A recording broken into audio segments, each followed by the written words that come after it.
Cuento Blanco, del escritor venezolano Manuel Díaz Rodríguez, cuento publicado en 1899. Cuento Blanco. La abuela estaba muy pálida y triste. Una fiebre sorda minaba su vida y hacía brillar extrañamente sus ojos bajo los cabellos albos. Reclinada en el cómodo sillón de respaldo muelle, veía hacia el patio lleno de luz, por donde se desparramaba en risas, charlas y juegos locos la fresca alegría de los nietos. Algunos de los hijos y 2 o 3 de los nietos más formales rodeaban el sillón, atentos al rostro de la enferma, extenuado y melancólico.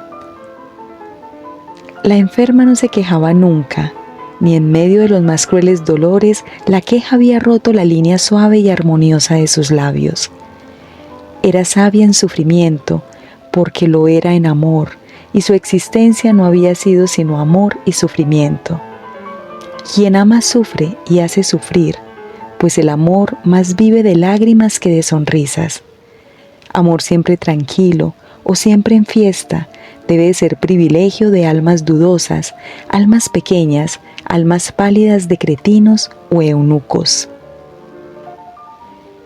Aún menos podía quejarse la abuela en aquella ocasión, cuando hijos y nietos festejaban su cumpleaños.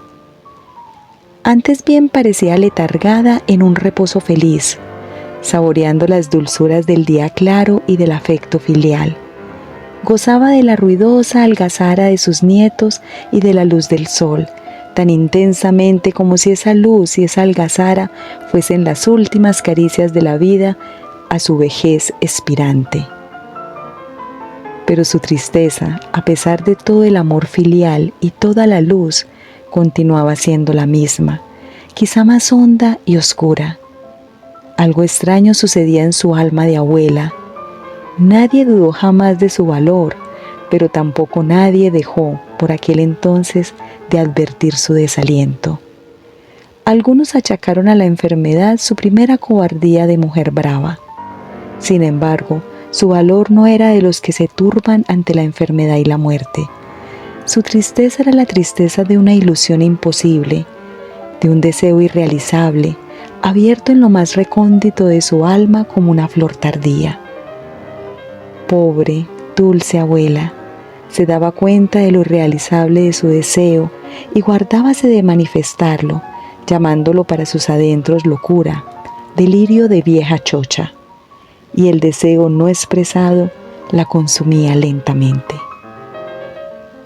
Poco tiempo atrás, al sentirse enferma, comprendió que esa enfermedad sería la última y con el presentimiento de su próximo fin entró en su corazón un huésped melancólico, la nostalgia. La abuela no conocía a ese huésped, por lo tanto, nada sabía de sus abrazos tristes, de sus caricias amargas, ni de sus languideces voluptuosas. En su vida, colmada de amor y sufrimiento, no cupo jamás la nostalgia. Primero el noviazgo, luego el marido con sus empresas y luchas de batallador incorregible, después los hijos con sus enfermedades y educación y sus problemas de porvenir, por último los hijos de los hijos con sus gracias y también con sus dolores le impidieron echar de menos la patria, el rincón por el cual se deslizaron los días de su niñez, el paisaje alegre y sano de su campiña tudesca. No quería decir esto que hubiese renegado de su patria, pensaba mucho en ella y de ella hablaba mucho, pero sin dolor ni amargura, como se habla de un pasado bello y apacible que no dejó ni un pesar ni una sombra.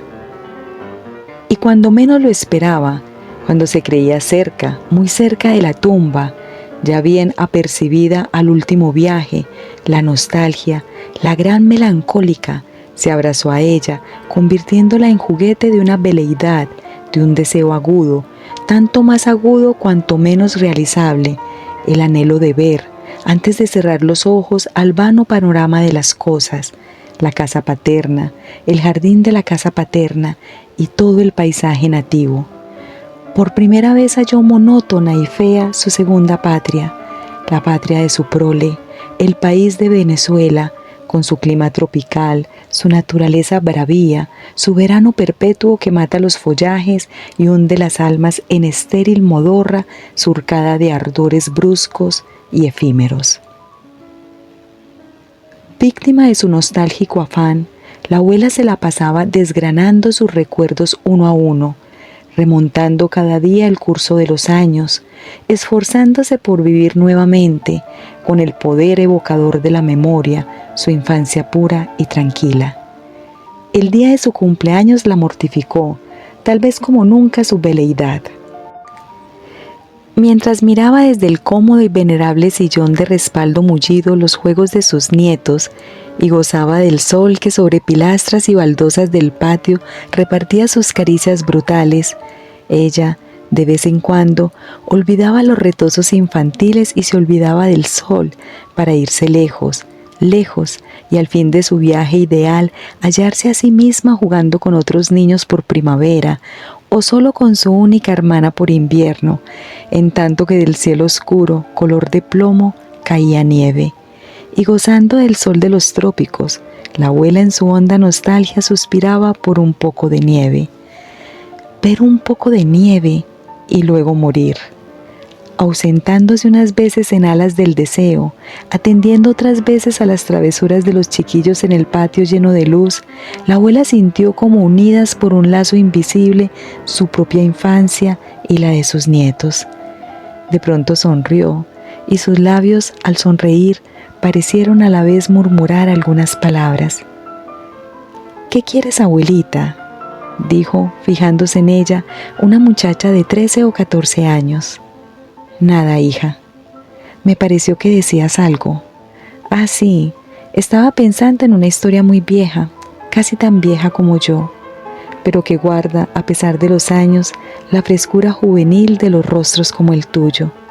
Es la historia de unos novios chiquitines». «¿Por qué no la cuentas, abuela?» «No es muy alegre esa historia, hija». «Cuéntala, no importa que no sea alegre, te distraes».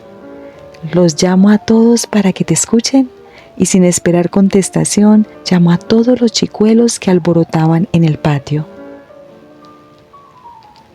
La abuela se vio rodeada enseguida de muchas miradas curiosas, de muchas mejillas tersas, de muchos labios en flor y bucles indomables, y al verse de este modo, en estado de sitio, se rindió, sacudiendo por un instante su letargo y empezando a decir, como principiaba a menudo: «Entonces tendría yo 7 años más o menos».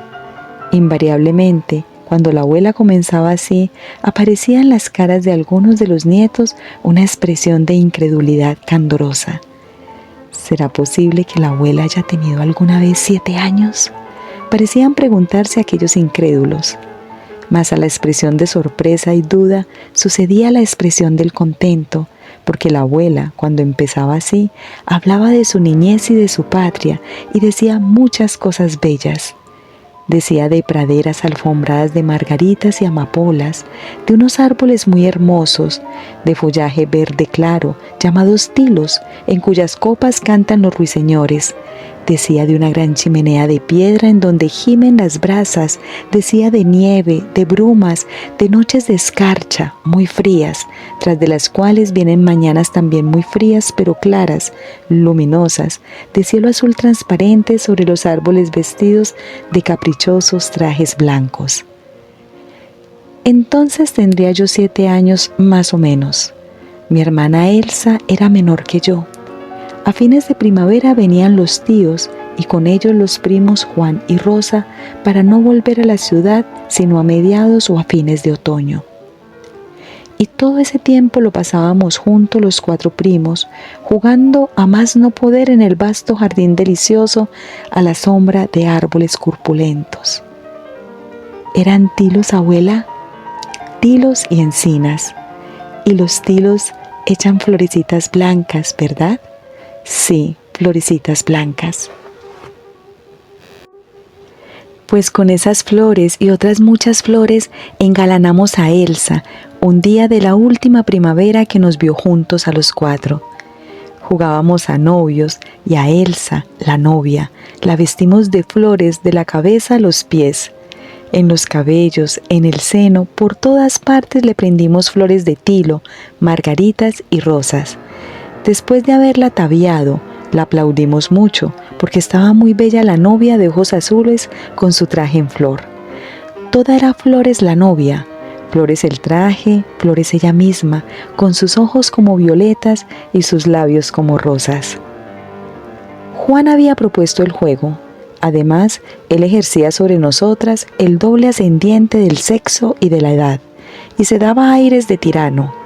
Nada más natural que él fuese el novio. Rosa fue la madrina y yo desempeñé un papel muy serio, el más importante en apariencia, en realidad el más tonto.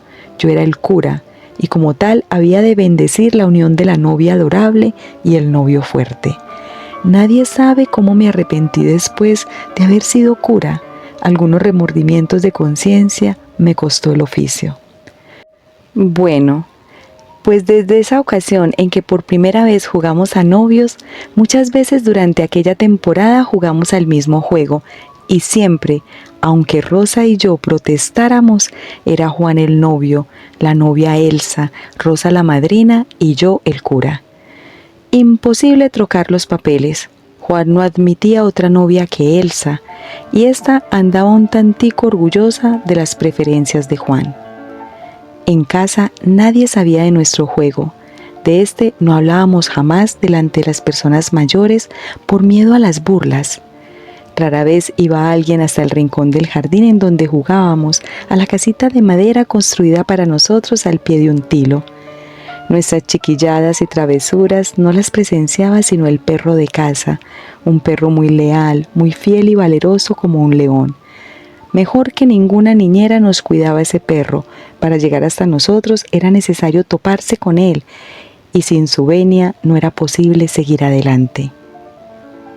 Jugando a los novios, descuidados y felices, dimos inconscientemente ocasión de que brotara y creciera una chispa de un fuego raro e ideal, conocido de muy pocos. Juan llegó a tomar en serio su papel de novio, y además de hacer cuanto agradaba a Elsa, permitióse forjar colosales proyectos, como el de construir, cuando hubiese estudiado lo bastante y fuese más hombre, porque ya él se creía un hombre, una casa grande, muy grande, como un palacio de reyes, y regalársela a su novia Elsa, con la mar de joyas, vestidos y dulces, muchos dulces. En otoño los tíos regresaron a la ciudad, y Elsa y yo, apesadumbradas algún tiempo, nos consolamos pronto, viviendo con la esperanza fija en la primavera futura y en la futura vuelta de los primos. Mientras tanto, Juan vivía sin consuelo. Desde su llegada a la ciudad, su tristeza aumentó cada día, hasta alcanzar proporciones que alarmaron a todos los de su casa. Del antiguo carácter jovial del pobre chico no quedaron al fin sino indecisos relámpagos pálidos. Melancólico y displicente, el juego y el estudio no lo absorbían como antes, y su desgana era absoluta e invencible. Solo hablaba con placer de nuestra casa, y suspiraba por ella, por el jardín y sus tilos, por nosotros y nuestra heredad plantada de manzanos. De las extrañezas melancólicas de Juan nos enteró una carta de los tíos que mi padre leyó en presencia de nosotras una noche de invierno, cerca de la chimenea monumental, donde el chisporroteo de los tizones y los aullidos del viento en el cañón humero contaban un cuento lúgubre de frío, hambre y lobos. Todos comentaron la carta de los tíos y las tristezas de Juan, pero ninguno dio con el motivo de esas tristezas. A nadie se le ocurrió pensar que nosotras pudiéramos conocer la verdadera causa del mal humor del primo. ¿Qué iban a saber unas chiquillas? Sin embargo, mientras yo oía los comentarios de los otros, una convicción echaba raíces más y más profundas en mi cabecita de chicuela. Yo sabía con seguridad por qué Juan estaba triste, por qué no estudiaba, por qué vivía pensando en nosotras. Esa convicción me alegró extremadamente. Me encantó saber algo que las personas mayores ignoraban y guardé ese algo para mí sola. Ya empezaba yo a ser mujer, porque ya empezaba a sentir esa necesidad femenina, irresistible, que hace malas a muchas mujeres, la necesidad del secreto. Yo tenía ya mi secreto y lo celaba como si fuese un tesoro o un secreto grave, muy grave, del cual dependiera la suerte de los mundos. Por nada me lo hubiera dejado arrancar. Además, de poco me habría servido el revelarlo, si hubieran burlado de mí las personas mayores, porque así somos casi todos los viejos, maniáticos y egoístas. Creemos que nuestra mezquina experiencia personal es compendio y resumen de todo el saber, y desdeñamos a los jóvenes, con más razón a los niños. Afortunadamente, mi secreto no era grande ni malo. Antes bien, era pequeño y puro como gota de rocío, como centella de oro, como grano de incienso. A la primavera siguiente, los tíos volvieron en época anterior a la de costumbre, obligados a ello tanto por la tristeza incurable de Juan como por la muerte de Rosa. El invierno, el implacable rey anciano de barbas de nieve, se había llevado a Rosa a sus fríos palacios de columnas de hielo y techumbres de escarcha y granizo. El cambio de Juan a su llegada fue muy brusco. De repente recobró la salud y el buen humor perdidos, y todos notaron la transformación con gran asombro y contento. En el jardín, bajo los mismos árboles, jugamos los mismos juegos, y para vivir como antes no faltaba sino Rosa. Aún puede decirse que ni ésta faltaba, porque la habíamos convertido en objeto de un culto noble. Nuestros labios la nombraban a cada momento, y cuando nos repartíamos los papeles de un juego, o juguetes, u otras cosas de regalo, a la muerta, a la compañera ideal, reservábamos un papel o una porción. En el juego de novios, y aún fuera del juego, ella seguía siendo la madrina, y los novios arrapiezos hablaban de ella y con ella, como si Rosa estuviera presente, al menos en espíritu. Así pasamos muchos días, y muchos más habríamos pasado de igual modo si la enfermedad y la muerte, incansables perseguidores de los niños, no hubiese de nuevo entristecido nuestras almas. Elsa enfermó y hacia los comienzos del verano murió, víctima, según supe después, del mismo mal de Rosa. Entonces fue cuando mi secreto dejó de ser mi secreto para convertirse en amarga evidencia de todos. Juan recayó en la tristeza y el dolor. Cuanto se hizo por distraerlo, por disipar la negra nube de su melancolía, fue inútil. Ni de mí hacía caso el pobre Juan, que iba a hacer caso del cura cuando la madrina y la novia estaban ausentes. Su dolor, decían, era como el dolor de las personas grandes, intenso y mudo.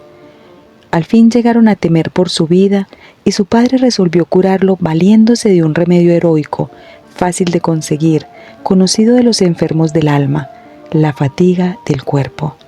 Casi diariamente se lo llevaban lejos, a través de los campos, hacia aldeas remotas, en excursiones cada vez más largas y difíciles, de las cuales volvía Juan rendido de sueño, laxitud y cansancio. En realidad, pronto pareció como si las fatigas ahogaran el dolor y desvanecieran las nubes grises del tedio. Y poco antes de irse a la ciudad con su familia, Juan llegó a casa en una tarde púrpura de otoño, muy risueño, casi alegre, mostrándonos con un gesto de triunfo de su mano izquierda, alzada al nivel de su frente, un racimo de 2 manzanas maduras cortado en la heredad próxima, y después de mostrarnos el racimo, señaló con su mano derecha, libre, las 2 manzanas, diciendo con expresión grave: «Una es para Elsa, la otra para mí». Luego suspendió el racimo de la cabecera de su cama. Nadie se fijó entonces en el acto ni en las palabras del primo. No se fijaron en ese acto y esas palabras, recordándolos bien, meditándolos con miedo religioso, sino 2 meses más tarde, en invierno, cuando Juan se durmió, pálido el cuerpo, el rostro con manchas negras y azules, en un ataúd chiquitín forrado de blanco. Y el pobre cura, hijos míos, el pobre cura quedó solo, para contar, cuando llegara viejo y estuviera cerca del último viaje, la historia de los dos niños candorosos que crecieron juntos y juntos maduraron como las manzanas del racimo. Al terminar la abuela, el soplo de misterio desprendido de sus labios acariciaba todas las frentes, despertando, en las de los hijos y de los nietos mayores, pensamientos graves, pasando como un beso sin rumor sobre la de los chiquillos, demasiado tiernos para comprender la historia sutil de la anciana. En cambio, ésta se había serenado y estaba alegre, muy alegre, como si hubiera podido libertarse de toda su nostalgia, paseándola, amor y belleza, en el molde casto y pulcro de aquel idilio triste, delicado y frágil como un pétalo, delicado y tenue como un matiz, delicado y penetrante como un perfume, el perfume de la niñez y de la patria. Fin. Manuel Díaz Rodríguez nació en 1871, novelista venezolano, cuya narrativa constituye uno de los momentos de mayor vigor y robustez en la literatura de su país. Aunque no cultivó la lírica, Manuel Díaz Rodríguez figuró entre los más militantes modernistas de Venezuela. En sus ensayos se mostró consciente de la profunda renovación que este movimiento entrañaba para las letras en lengua española tras 2 siglos de esterilidad y a la vez de lo radicalmente americano de las obras aparecidas desde la publicación de Azul, 1888, de Rubén Darío. Díaz Rodríguez argumentaba que había que luchar por imponer los logros del modernismo a una España reacia a perder la preeminencia en el campo de las letras. Cuando publicó su primer libro, Sensaciones de viaje, en 1896, Manuel Díaz Rodríguez había estudiado la carrera de medicina en la Universidad Central de Venezuela, por la que se graduó en 1891 y en Viena, y aportaba una percepción del mundo europeo preñado de referencias cultas, claro está, pero sobre todo de una deliberada voluntad de estilo poco frecuente entre sus coterráneos. Fue el último hijo de inmigrantes canarios llegados a Caracas. Se inició en la escritura por la vía de apuntes y estampas de sus viajes por Francia, Austria e Italia, cuajados de vertiginosas referencias culturales y vertidos en la prosa típicamente exquisita del primer modernismo, como si antes de enfrentarse con Venezuela hubiese buscado la mayor distancia posible, tanto geográfica como cultural. Con sus 2 siguientes libros, Confidencias de Psiquis, 1897, y de Mis Romerías, 1898, apuró su inmersión en el género de la literatura de viajes. Luego publicó Los Cuentos de Color, 1899. En 1909 comenzó una carrera que lo llevó de la Dirección de Educación Superior y Bellas Artes en el Ministerio de Instrucción Pública a la cartera de Relaciones Exteriores. Un vuelco en su escritura le permitió abordar asuntos y motivos propiamente venezolanos, desde perspectivas inéditas y explorando novedosos recursos narrativos. La adquisición de una voz propia es patente a partir de Ídolos Rotos, 1901, y Sangre Patricia, 1902, novelas en las que destaca, además de la asunción de la estética del modernismo, una visión crítica y negativa de la sociedad venezolana, de la que denunciaba la mediocridad y estrechez. Ídolos Rotos, 1901, es la primera novela venezolana que dramatiza el conflicto entre un artista nutrido de cultura e ideales foráneos y la realidad política y social venezolana. Es significativo que esta obra fuera elogiada por Rubén Darío. En el libro Sangre Patricia, este autor exploró diferentes registros narrativos e incluyó un elemento, el de la idealización amorosa y el onirismo. Con el tiempo se ha visto en esta novela una de las obras precursoras del surrealismo en Hispanoamérica, pero sin duda no fueron los aspectos innovadores, sino la visión pesimista de la coetánea situación venezolana evocada por su autor lo que motivó la reacción adversa de los lectores en el país.